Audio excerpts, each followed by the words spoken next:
फजर की अजान हो तो हम लोग इंतजार करते हैं, उठे ना उठें, उठे ना उठें, जमात के वक्त उठें। हम और आप सोचते रहते हैं, लेकिन जो मदरसे में मुदर्रिस पढ़ाता है ना, वो फजर की अजान से पहले उठ जाता। आपको पता है?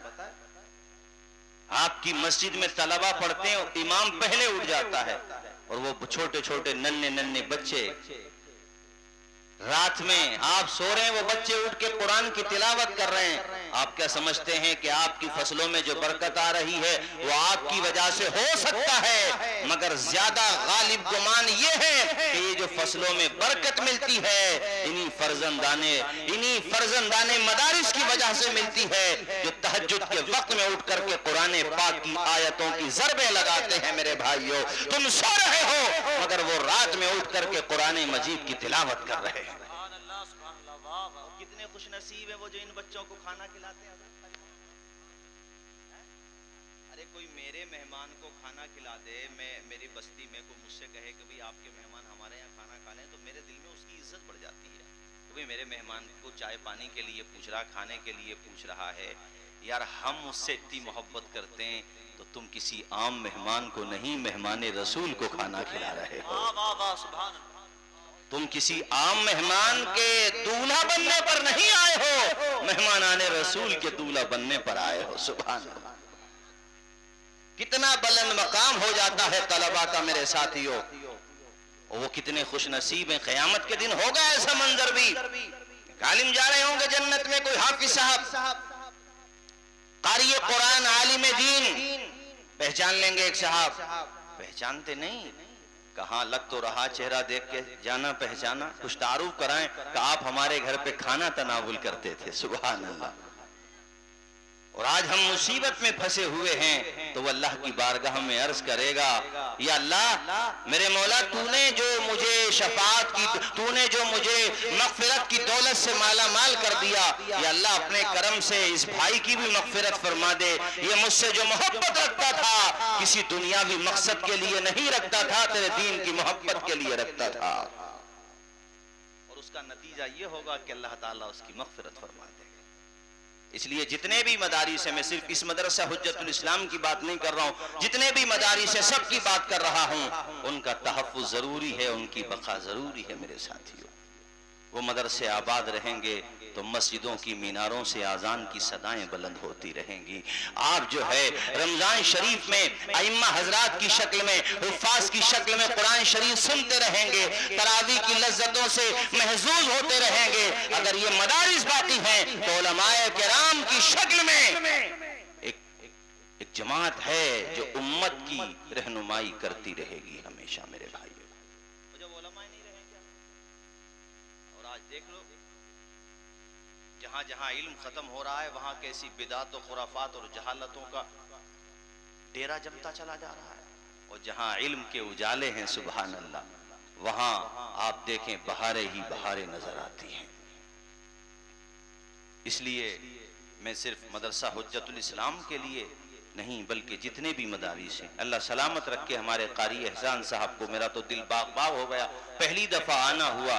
अल्लाह ताला इस इदारे को, बाकी तमाम इदारों को अपनी हिफ्ज़ो अमान में रखे। और हमारे किसान भाई तो हैं यहाँ पर सब, और अब जो फसलें तैयार हैं उसकी तरफ तवज्जो दिलाना चाहता हूँ। जब फसलें अच्छी नहीं हो तो हम लोग कहते हैं या अल्लाह तू खूब दे दे, तेरी राह में खूब खर्च करेंगे, 1 क्विंटल में 5 किलो नहीं 10 किलो निकाल देंगे, 20 किलो भी निकाल देंगे। मगर जब मिल जाता है तो सारी बातें याद रहती हैं। प्लॉट खरीदना है, बच्चों की शादी करना है, कपड़े बनाना है, ये करना वो करना, गाड़ी खरीदना है, मगर याद नहीं रहता। तो मेरे भाई को ना उश्र याद रहता ना नफली सदका याद रहता। आओ मैं तुम्हें बुखारी की एक हदीस सुनाता हूँ, बड़ी तवील हदीस है, मतन सुनाता हूँ तेजी के साथ, और सुनो मेरे भाइयों। अल्लाह ताला जब आजमाइश लेता है तो ये याद रखो, जिसे चाहता है उसे कामयाबी से हमकनार कर देता है। इसलिए दुआ ये करो, या अल्लाह तो दौलत भी खूब दे और तेरी राह में खर्च करने का जज्बा भी खूब अता फरमा दे।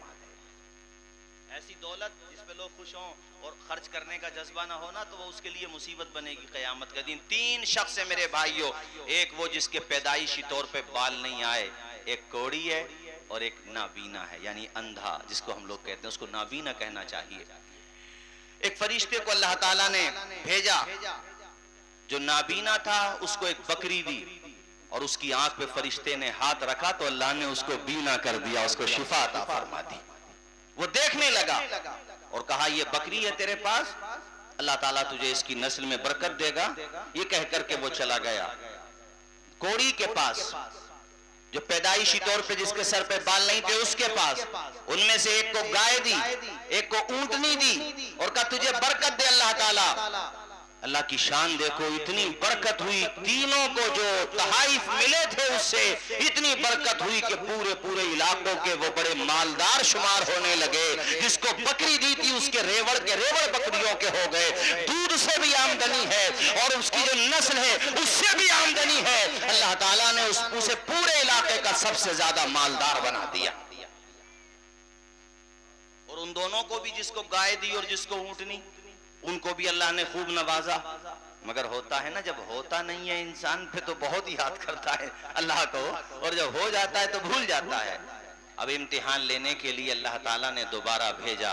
जब वो काफी मालदार हो गए, अल्लाह ने खूब नवाज दिया, तो पहले उसके पास गए जिसको ऊंटनी दी गई थी या उसके पास जिसको गाय दी गई थी, और जाकर के दुआ सलाम की, इंसानी भेष में गए और कहा कि भाई हमें आप जो है अपनी तरफ से एक ऊंटनी दे दें, मुझे जरूरत है और मुझे जो है रास्ते में काम आएगी, भूख लगेगी तो मैं दूध से जो है अपनी भूख मिटा लूंगा, आप मुझे जो है मेहरबानी करके ये दे दें। तो उसका तो पारा गरम हो गया और गुस्से में भर के कहता है तुम कौन हो, मैं तो तुम्हें जानता नहीं और मैं इतनी बड़ी ऊंटनी तुम्हें दे दूं, अरे कुछ पैसों की बात हो तो दे दूं, लेकिन आप तो ऊंटनी मांग रहे हो। तो कहा यार एक ही ऊंटनी तो मांग रहा हूं, तुम्हारे पास तो बहुत हैं और तुम्हें अपना बुरा वक्त याद नहीं।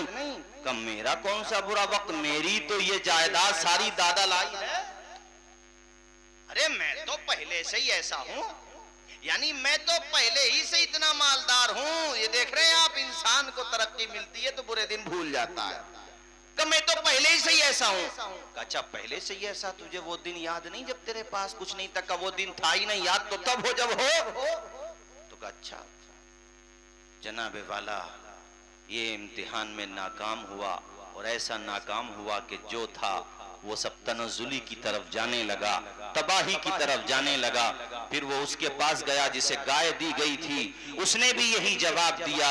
आखिर में गया उसके पास जिसको बकरी की शक्ल में तोहफा दिया गया था, वो जो नाबीना था जिसे अल्लाह ताला ने बीनाई अता फरमाई, जाकर के दुआ सलाम की तो कहता है ये लेने देने की बात बाद में होगी, तुम मेहमान हो, आओ मेरे साथ खाना तनावुल करो। सुभान अल्लाह, अपने दस्तरखान पे खाना खिलाया और जनाबे वाला खूब मेहमान नवाजी की। और उसके बाद कहा एक बकरी की बात करते हो, ये पूरा रेवड़ देख रहे हो, जितनी चाहो उतनी बकरियां ले जाओ। मुझे वो दिन याद है जब मेरे पास कुछ भी नहीं था, मैं बड़ा कमजोर था, मेरे पास कुछ नहीं था, इसलिए तुम जितनी चाहो उतनी बकरियां ले जाओ।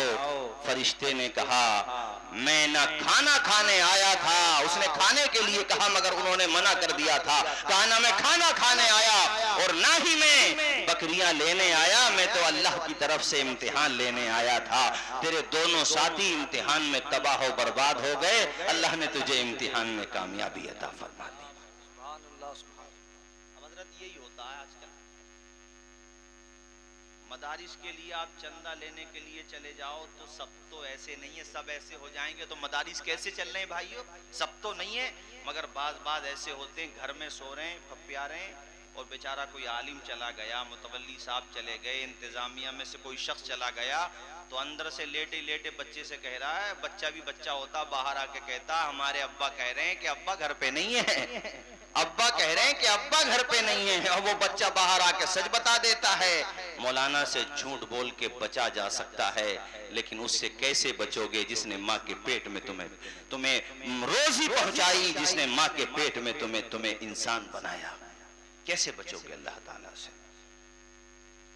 इसलिए मैंने इस चीज को आज अपनी तकरीर में मुंतखब किया है कि जब भी तुम्हारी फसलें आया करें, कारी एहसान साहब या दीगर मदारिस के जिम्मेदारान तुम्हारे पास जाए या ना जाए, मगर तुम अपनी जिम्मेदारी समझते हुए अपनी फसलों का उश्र ही नहीं, उसके अलावा भी मदारिस की मदद के लिए आगे बढ़ जाओ।